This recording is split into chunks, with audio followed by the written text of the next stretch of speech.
여러분은 혹시 집안 어딘가 혹은 마음속 가장 깊은 서랍 속에 오랫동안 꺼내보지 않은 낡은 물건 하나쯤 품고 살고 계시지는 않나요? 40년 전 멈춰버린 소설, 원고, 줄이 하나 끊어진 채 구석에 처박힌 기타, 혹은 이제는 뚜껑조차 열리지 않을 만큼 말라붙어버린 물감통 같은 것들 말입니다. 그것들을 우연히 마주할 때면 우리는 가슴 한 구석이 서늘해지는 것을 느낍니다. 그것은 단순히 낡은 물건이 아니라 우리가 한때 그토록 갈망했던, 그러나 차마 끝을 보지 못하고 유예해야 했던 나의 또 다른 삶의 잔해들이기 때문입니다. 아르투어 쇼펜하우어는 이런 말을 했습니다. 인생은 고통과 권태 사이를 오가는 시계추와 같다. 우리가 무언가를 간절히 원할 때는 얻지 못한 갈증 때문에 고통스럽고, 막상 그것을 손에 넣거나 혹은 포기한 채 일상에 젖어들면 지독한 권태가 찾아온다는 뜻입니다. 오늘 우리가 만날 62살 한상우 씨의 인생은 정확히 그 시계추 위에서 40년을 버텨온 시간이었습니다. 상우 씨의 청춘은 잉크 냄새와 종이 넘기는 소리로 가득했습니다. 대학 시절 그는 세상을 글로 바꾸겠다는 원대한 꿈을 가졌던 문학도였습니다. 밤을 새워 쓴 원고지 뭉치를 가슴에 품고 캠퍼스를 누빌 때 그는 자신이 장차 위대한 소설가가 되어 사람들의 가슴에 영원히 지워지지 않을 문장을 새길 것이라 확신했습니다. 니체가 말한 초인처럼 자신을 둘러싼 모든 관습을 깨뜨리고 오로지 자신의 의지로 창조의 길을 걷겠노라 다짐하고 또 다짐했습니다. 하지만 현실이라는 벽은 니체의 철학보다 훨씬 더 단단하고 냉혹했습니다.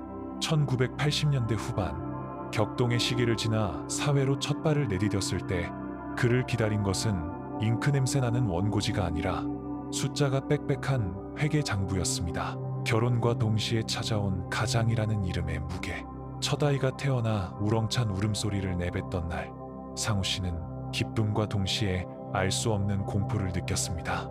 이제 그의 손에 들려야 할 것은 만년필이 아니라 가족의 생계를 책임질 두툼한 월급 봉투여야 했습니다. 소설의 첫 문장을 고민하던 그의 머릿속은 어느새 다음 달 방세와 기저귀값, 그리고 끊임없이 변하는 주식 시황과 이율로 채워지기 시작했습니다. 그렇게 상우 씨의 30년은 가족이라는 성을 쌓기 위해 자신의 꿈이라는 벽돌을 하나씩 빼서 바치는 시간이었습니다. 매일 아침 6시, 캄캄한 어둠을 뚫고 지옥철에 몸을 싣는 상우 씨의 어깨는 늘 무거웠습니다. 상사의 불합리한 꾸지람 앞에서도, 거래처의 무례한 요구 앞에서도 그는 비굴할 만큼 고개를 숙였습니다. 자신의 자존심을 깎아 아이들의 학원비를 만들었고 자신의 꿈을 지워 아내의 생활비를 마련했습니다. 그럴 때마다 그의 마음속 서랍에 있던 원고지는 조금씩 더 누렇게 발해갔고, 그가 꿈꿨던 찬란한 문장들은 기억의 저편으로 서서히 침전되었습니다. 그는 문득 지하철 창문에 비친 자신의 얼굴을 보며 쏘스라치게 놀라곤 했습니다.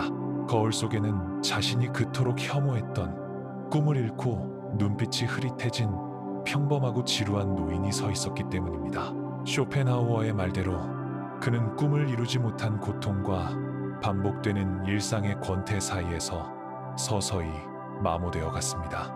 친구들이 작가로 이름을 날리고 신문에 그들의 인터뷰가 실릴 때면 상우 씨는 그 신문을 황급히 덮어버렸습니다. 그것은 질투가 아니라 자신을 배신했다는 지독한 자괴감 때문이었습니다. 그런데 여기서 우리는 한 가지 기묘한 모순과 마주하게 됩니다. 상우 씨가 자신의 모든 꿈을 희생해서 일군 그 가족이라는 꿈은 과연 지금 어떤 모습인가요? 상우 씨는 소설가의 꿈을 버리는 대신 화목한 가정이라는 더 큰 꿈을 이루었다고 믿었습니다.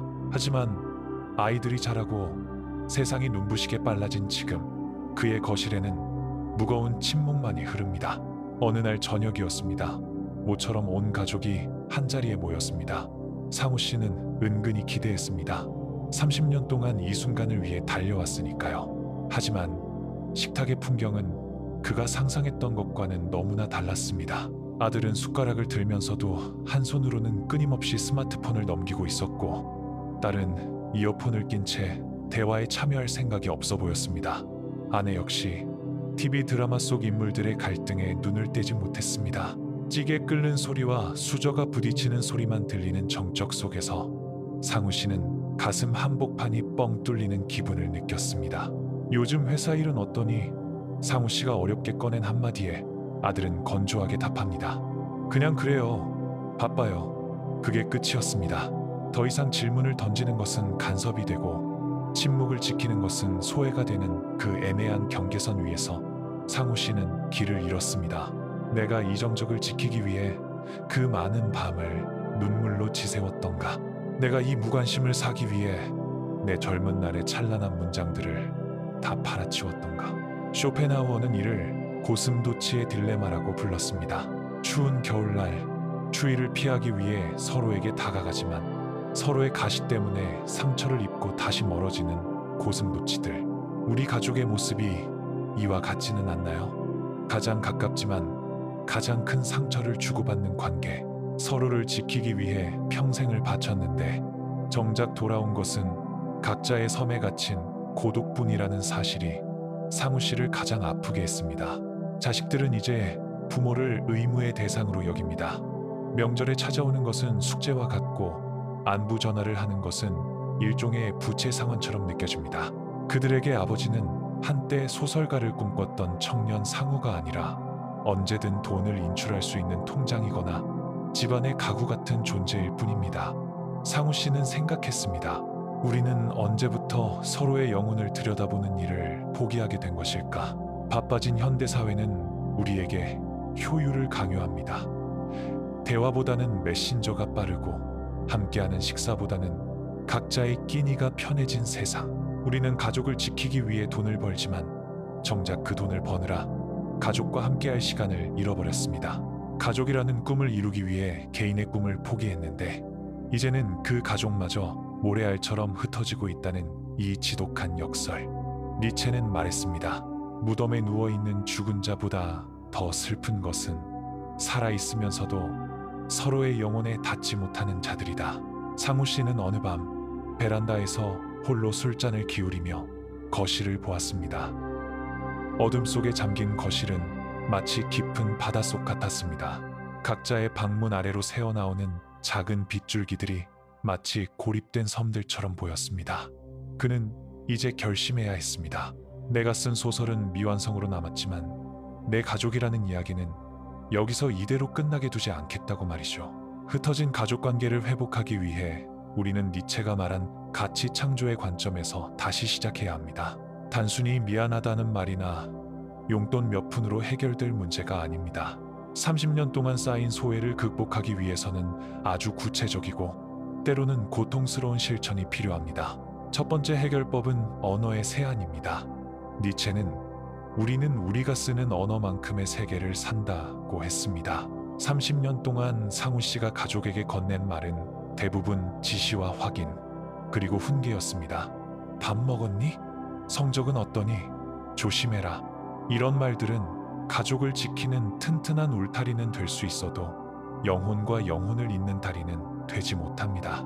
이제는 역할의 언어를 버리고 존재의 언어를 사용해야 합니다. 아버지라는 권위의 가면을 벗고 한 인간으로서의 진심을 보여주어야 합니다. 아들에게 부장님 눈치 보느라 힘들지? 라고 묻기 전에 아빠도 사실은 매일 아침 출근길이 무서웠단다. 너를 보며 그 무서움을 견뎠지. 라고 자신의 취약함을 먼저 고백해야 합니다.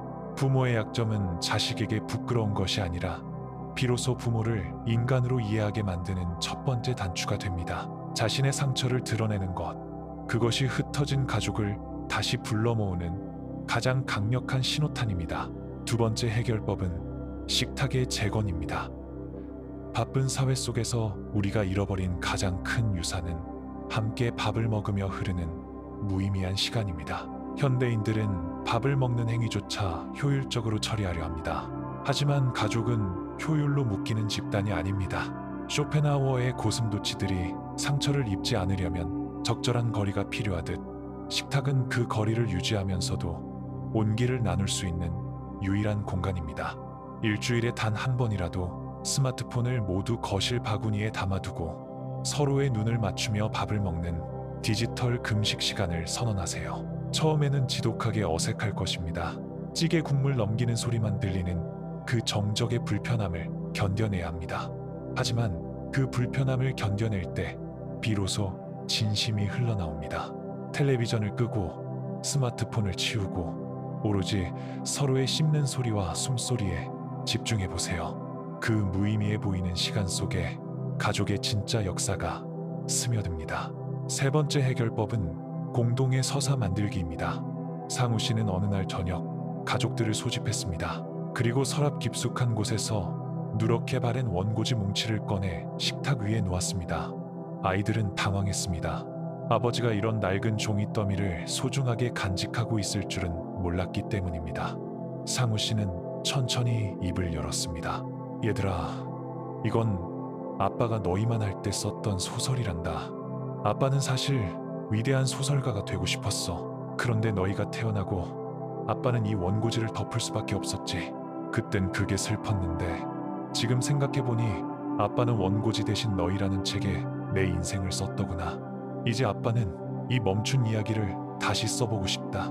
너희가 아빠의 독자가 되어주지 않겠니? 자식들은 처음으로 아버지라는 거대한 벽 뒤에 숨겨진 상우라는 청년의 얼굴을 보았습니다. 아버지가 포기한 것이 단순히 글쓰기가 아니라 그의 청춘이자 영혼이었다는 사실을 깨달은 순간 아이들의 눈시울이 붉어졌습니다.